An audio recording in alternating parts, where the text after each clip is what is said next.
These homemade oat squares are one of my family's favorite snacks, and they're so easy to make. You'll start with rolled oats, not quick oats.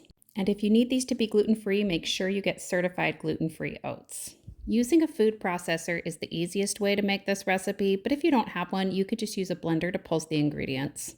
I prefer unsweetened desiccated coconut, but if you just have sweetened coconut flakes on hand, you can use those too.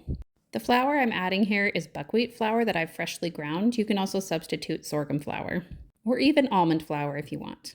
Once all your dry ingredients are nice and fine, then you're going to start adding your liquid ingredients. I'm adding solid coconut oil in the video, but I actually prefer melting it. It makes it a lot easier to mix, and I think it helps the texture a little bit. These oat squares are sweetened with a combination of honey and real maple syrup. Now this is the part that you can do by hand if you don't have a food processor.